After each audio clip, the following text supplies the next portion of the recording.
बदलते भारत की शान।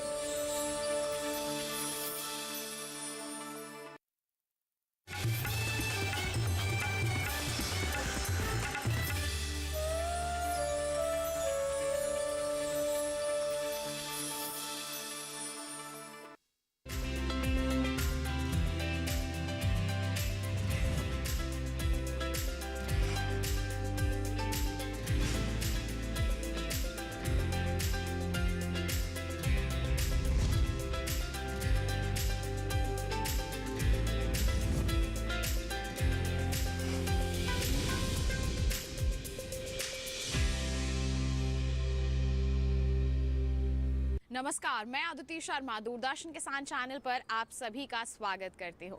हमारे कार्यक्रम सफल किसान में हम देश के कोने कोने से उभरती हुई प्रतिभाओं से आपको रूबरू करवाते हैं। आज हम जिनसे आपकी मुलाकात करवाने वाले हैं वो है हमारी सफल महिला किसान या कहें पशुपालक, जिन्होंने बहुत ही कम समय में सफलता का परचम लहराया है। जी हाँ, घर की चार दीवारी से निकलकर उन्होंने जो मुकाम हासिल किया है वो हर महिला के लिए किसी पथ प्रदर्शन से कम नहीं है। तो फिर आइए इनकी सफलता की दास्तान को जानने के लिए रुख करते हैं पूर्वोत्तर के खूबसूरत राज्य सिक्किम का।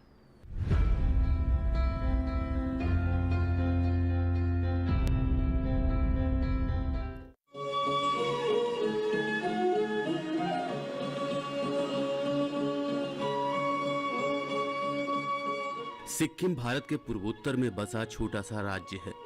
पहाड़ों का धनी ये राज्य पश्चिम में नेपाल, उत्तर व पूर्व में चीन, तिब्बत व दक्षिण पूर्व में भूटान से लगा हुआ है।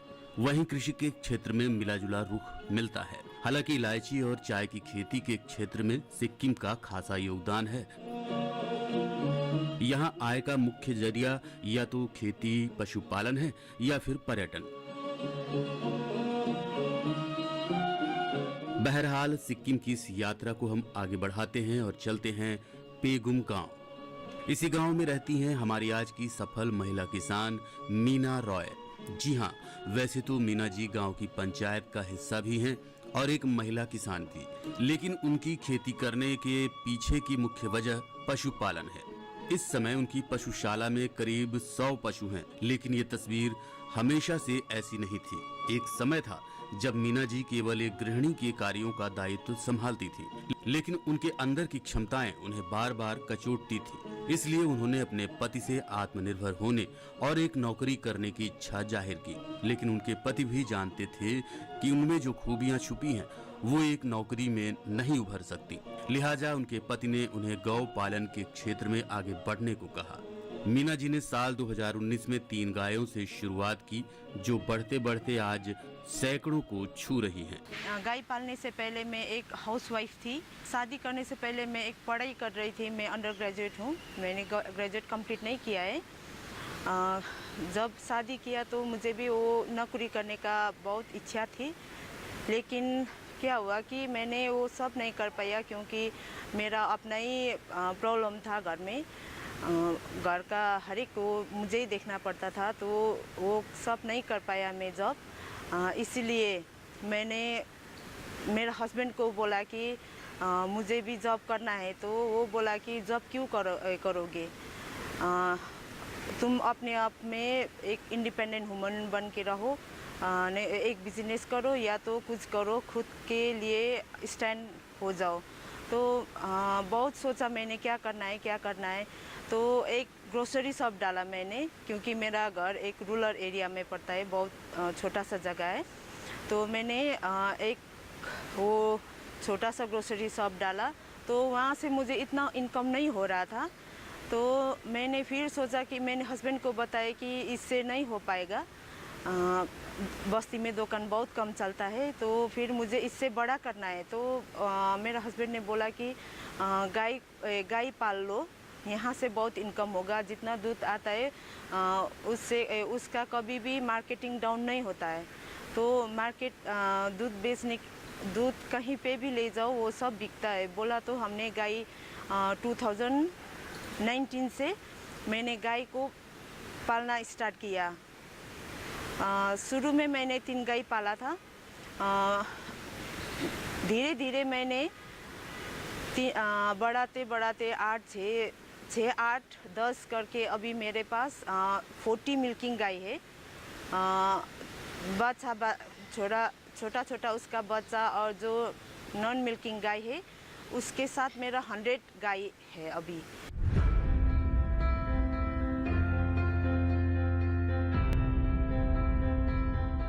पिछले कुछ वर्षों से हमारे देश में देसी गौ पालन में लगातार इजाफा हो रहा है। अब इसके पीछे की वजह क्या है और साथ ही साथ सरकार की क्या भूमिका है, आइए इसके बारे में जानते हैं इस विशेष रिपोर्ट के जरिए।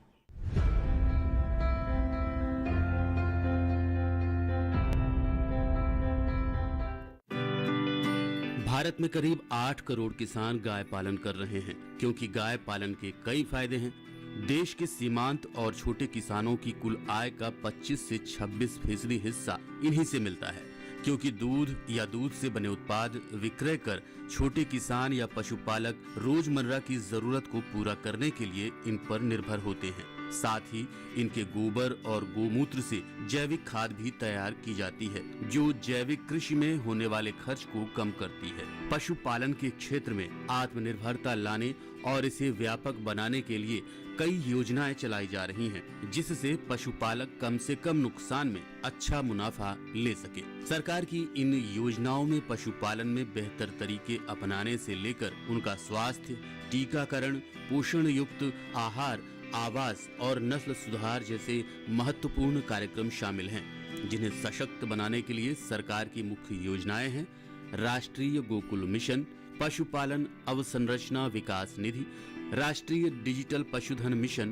पशुधन किसानों के लिए KCC, राष्ट्रीय डेयरी विकास योजनाएं, राष्ट्रीय पशु रोग नियंत्रण कार्यक्रम, पशुधन स्वास्थ्य एवं रोग नियंत्रण, राष्ट्रीय गोपाल रत्न पुरस्कार। राष्ट्रीय पशुधन मिशन को साल 2014-15 के दौरान शुरू किया गया, जिसका उद्देश्य चारा, आहार और विकास संबंधी उपमिशन, पशु चारा संसाधनों की कमी संबंधी समस्याओं का समाधान करना है। वहीं राष्ट्रीय गोकुल मिशन का सीधा उद्देश्य दुधारू पशुओं की स्वदेशी नस्लों का विकास और संरक्षण करना है। राष्ट्रीय पशुधन स्वास्थ्य और रोग नियंत्रण के तहत सितंबर 2019 में खुरपका और मुंहपका रोग और ब्रूसेलोसिस के लिए 13,343 करोड़ के परिव्यय के साथ 5 वर्षों यानी 2024 तक के लिए इस कार्यक्रम को शुरू किया गया है। राष्ट्रीय पशु रोग नियंत्रण कार्यक्रम के तहत FMD के लिए गोपशु, भैंस, भेड़, बकरी और सुअर की आबादी का 100% और ब्रूसेलोसिस के लिए 4 से 8 महीने की आयु की बोवाइन मादा बछिया का 100% टीकाकरण किया जाना है।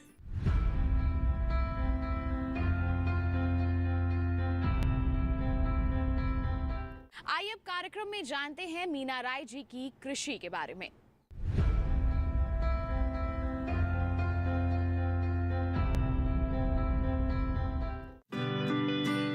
मीना जी का मुख्य व्यवसाय वैसे तो पशुपालन है।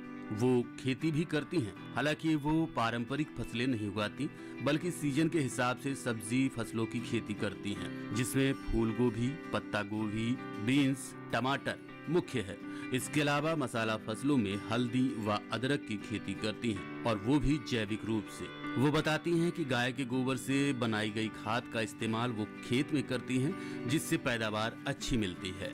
हमारा इस स्टेट जो है सिक्किम, वो एक ऑर्गेनिक स्टेट है, इसीलिए वहाँ पे हर एक चीज़ ऑर्गेनिक उगाया जाता है। मेरा भी एक ऑर्गेनिक सब्जी खेती करती हूँ मैं भी। वहाँ पे सब्जी में मैं ज़्यादातर गोभी, बंदा गोभी, फूल गोभी, बीन्स, हमारा इधर सीबी बोलता है उसको, सीबी, टमाटर इत्यादि उगाती हूँ। और मसाला में हल्दी, जिंजर, वो सब उगाती हूँ। हमारा यहाँ पे ज़्यादातर कार्डमम को महत्व देता है, तो उसका दाम भी ज़्यादा रहता है। तो गवर्नमेंट ने अभी वहाँ पे इतना सारा इंसेंटिव दे के दिया हुआ है, तो लोग उसका बहुत ज़्यादा खेती करता है। और नाकीमा बोलता है, वहाँ पे एक फूल जैसा होता है, वो एकदम हर्बल भी, मतलब उसको दवाई में भी काम आता है, तो उसका भी खेती होता है यहाँ पे। और जैसे एलोवेरा, ये सब हमारा मतलब मेडिसिनल प्लांट में आता है। ये जितना भी मेडिसिनल स्कीम में मिलता है वो उसका भी खेती होता है, वो सब ऑर्गेनिक होता है। तो हम इसमें भी ये भी सब उगाता है। तो मेरा जितना भी अभी तक जो गाय का गोबर का खाद होता है वो सब उसी में लगाती हूँ।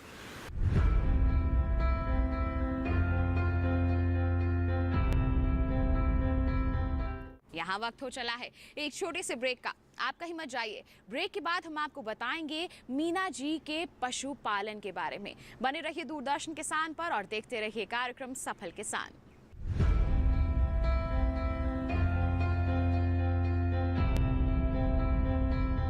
रोज सब्जी का स्वाद बढ़ाए और घर वालों का प्यार पाए। गोल्डी सब्जी मसाले, जहाँ जाए रिश्ते बनाए गोल्डी मसाले।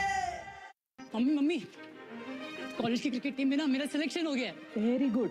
कॉलेज की टीम में तो आ गया, देश की टीम में रजिस्ट्रेशन कब करवा रहा है? वो कैसे? तुम वोटर बन के देश की टीम का हिस्सा बन सकते हो।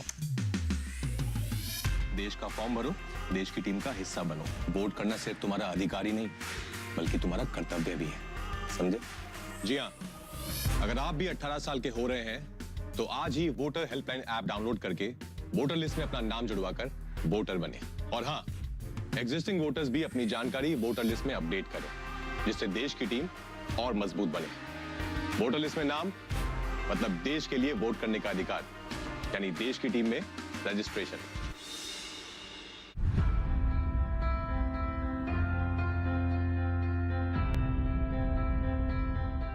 ब्रेक के बाद दूरदर्शन किसान के कार्यक्रम सफल किसान में आप सभी का फिर से स्वागत है। हमने आपको बताया था कि मीना जी गौपालन से भी जुड़ी हुई हैं, तो फिर आइए उनकी पशुशाला का रुख करते हैं।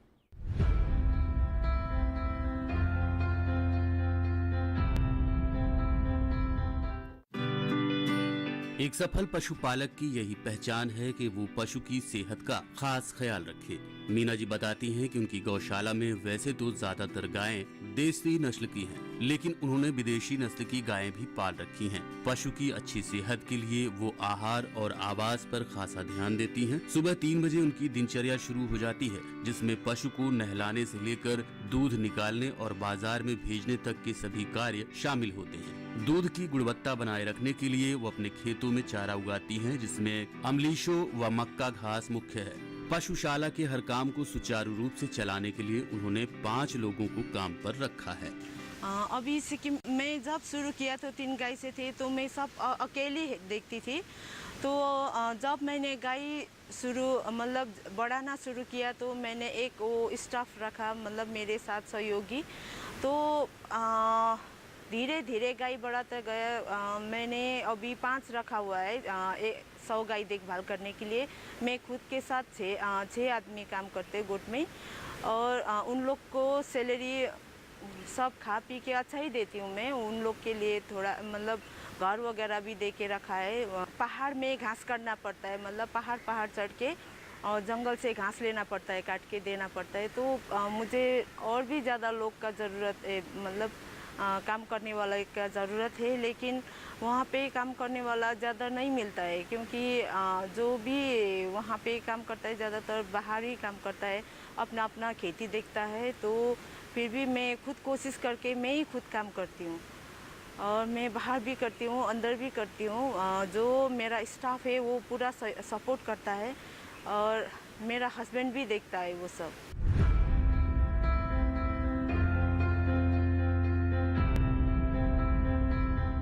पहाड़ी इलाकों में पशुओं के लिए चारा प्रबंधन एक बहुत ही बड़ी समस्या है। ऐसे में यहाँ के किसान किस तरह के उपाय करते हैं, आइए जानते हैं।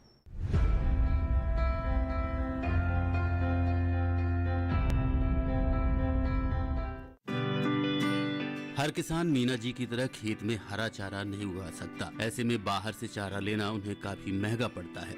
इस समस्या से बचने के लिए किसान सीजन के हिसाब से चारा उगा सकते हैं। पशुपालक बहुकटाई वाली चारा फसलें लगा सकते हैं, जिसमें सबसे अच्छा विकल्प लोबिया एक तेज बढ़ने वाला दलहनी चारा है। ये खरपतवार को नष्ट करके मिट्टी की उर्वरता बढ़ाता है। इसको खरीफ और जायद मौसम में उगाया जा सकता है। इसके अलावा हरा चारा फसलों में किसान मक्का, ज्वार, मकचरी, ग्वार, बाजरा की बुवाई कर सकते हैं। इसके साथ ही बरसीम, जई, लूसर्न या रिजका चारे के रूप में दे सकते हैं। इसके अलावा अजोला भी एक प्रकार का हरा चारा है जो पानी पर उगता है। इसे खासकर उथले जलाशयों में उगाया जाता है। ये प्रोटीन, विटामिन और सूक्ष्म पोषक तत्वों से भरपूर है। इसे पचाना आसान है और ये मुर्गी, भेड़, बकरी और खरगोश को खिलाया जा सकता है। वहीं हरे चारे के रूप में बरसीम और लोबिया की 4 से 6 कटाई ली जा सकती है। चारा फसलों के उपयोग से पशुओं में दूध की मात्रा बढ़ जाती है।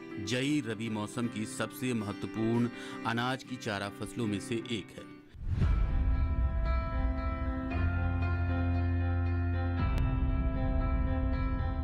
कार्यक्रम में फिलहाल वक्त हो चला है एक और छोटे से ब्रेक का। आप कहीं मत जाइए। ब्रेक के उस पार हम जानेंगे कि हमारी सफल महिला किसान गौपालन से कितना मुनाफा अर्जित कर रही हैं। बने रहिए दूरदर्शन किसान पर, देखते रहिए कार्यक्रम सफल किसान।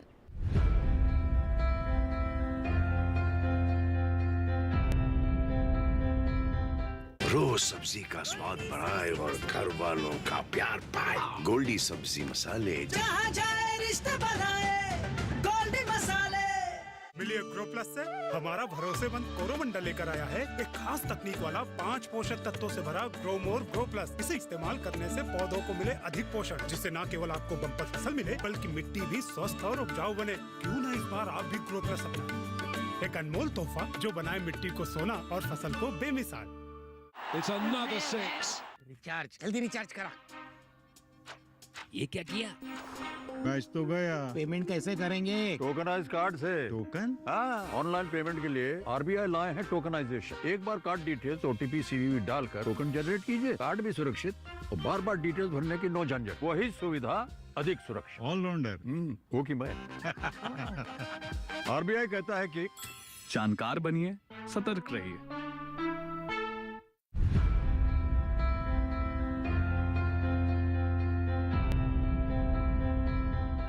ब्रेक के बाद दूरदर्शन किसान के कार्यक्रम सफल किसान में आप सभी का फिर से स्वागत है।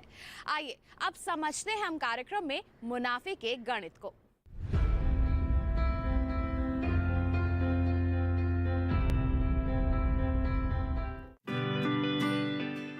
सौ गायों का बड़ा सा बाड़ा। इसमें 40 गायें ऐसी हैं जो इस समय दूध दे रही हैं। शेष या तो अभी छोटी हैं या इस समय दूध नहीं दे रही हैं। लेकिन इन 40 गायों से एक दिन में करीब 400 लीटर दूध निकलता है। इसमें से 350 लीटर दूध सिक्किम मिल्क यूनियन को भेजा जाता है। बाकी दूध बाजार में भेज दिया जाता है। इस तरह से एक माह में 12,000 लीटर दूध मिलता है, जिससे हर माह करीब 6 लाख का मुनाफा होता है। यानी अगर हम साल भर के मुनाफे की बात करें तो ये मुनाफा करोड़ों में जाता है। लेकिन मीना जी का ये सफर यहीं थमने वाला नहीं है, बल्कि उनका लक्ष्य है कि 1000 लीटर दूध प्रतिदिन उत्पादित किया जाए। अभी मेरे पास 100 गाय है, जिसमें 40 गाय मिल्किंग जो दूध देता है, उसमें बाछा बाछी मतलब उसका बच्चा वगैरह सब मिला के जो दूध अभी जो बछड़ी देने वाला है वो सब मिला के मेरे पास अभी 100 गाय है। इसमें से मेरा इनकम होता है मतलब दूध होता है पर डे 400 लीटर और इसमें से 350 लीटर तक मैं सिक्किम मिल्क यूनियन को देती हूँ और जितना उबरता है मैं लोकल मार्केट में देती हूँ। तो मेरा पूरा महीना में इनकम हो जाता है 6 लाख, सब मिला जुला के 6 लाख होता है। तो उसी को मैं अभी आगे जारी रखना चाहती हूँ। जितना भी मेरा गाय का वो अभी मैंने वो शुरू किया है। तो फ्यूचर में भी मुझे बहुत सारा गाय पालना है, लेकिन सिक्किम में क्या है कि बहुत छोटा छोटा जगह होता है, ऐसे प्लेन वगैरह नहीं होता है। तो सिक्किम में ज़्यादा गाय पालना भी बहुत खर्चा आता है। तो मैं अभी उसी के ऊपर फोकस करके मेरा हस्बैंड सब वही कर रहा है मेरे लिए। तो उसका बिजनेस भी देख रहा है, मेरे लिए भी कुछ कर रहा है। तो फ्यूचर में मुझे और ज़्यादा मतलब 1000 लीटर तक दूध उगाना है, मतलब प्रोडक्ट करना है।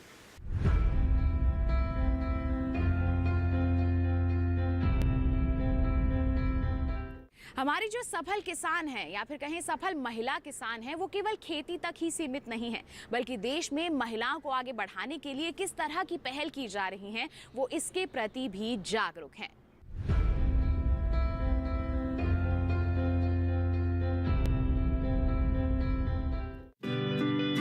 मीना जी समय के साथ कदम से कदम मिलाकर आगे बढ़ रही हैं और वो मानती हैं कि अगर नारी शिक्षित होगी तो पूरा परिवार शिक्षित होगा।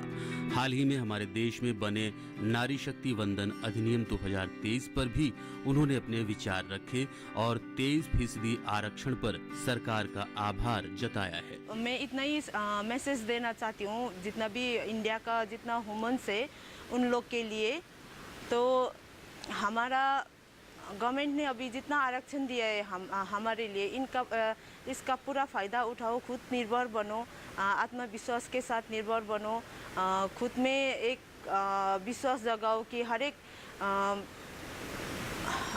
एक एसएचजी ग्रुप और जितना भी एनजीओज़ के साथ जुड़ के काम करो। ये सब करने से हमारा देश है नारी के थ्रू आगे बढ़ेगा, क्योंकि घर में एक आदमी पढ़ा लिखा है तो उसी में सीमित रहता है, एक नारी पढ़ा लिखा है तो पूरा फैमिली को शिक्षित करता है।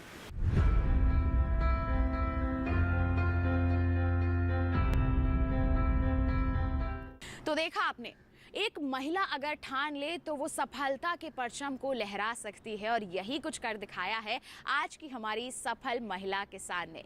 और ये साथ साथ अन्य महिलाओं के लिए प्रेरणा का स्रोत भी बनकर उभर रही हैं। हम उम्मीद करते हैं कि ऐसी दास्तानों को जानकर आप इनसे ज़रूर प्रेरित होंगे। साथ ही आपको बता दें, अगर आप देखना चाहते हैं हमारा ये कार्यक्रम दोबारा, तो आप रुख कर सकते हैं हमारे YouTube चैनल का। और अगर ऐसी ही कोई दास्तान आप हम तक पहुँचाना चाहते हैं तो आप हमें ईमेल कर सकते हैं। ईमेल आईडी है safalkisan@gmail.com, या फिर आप हमें पत्र भी लिख सकते हैं। पता है हमारा सफल किसान, कमरा नंबर 77, CPC दूरदर्शन, खेलगांव, नई दिल्ली 110049। तो इसके साथ आज के लिए इतना ही। अगले अंक में ऐसी ही एक और दास्तान आपके सामने लेकर होंगे हाजिर। तब तक के लिए दीजिए इजाजत, लेकिन आप बने रहिए दूरदर्शन किसान पर। नमस्कार।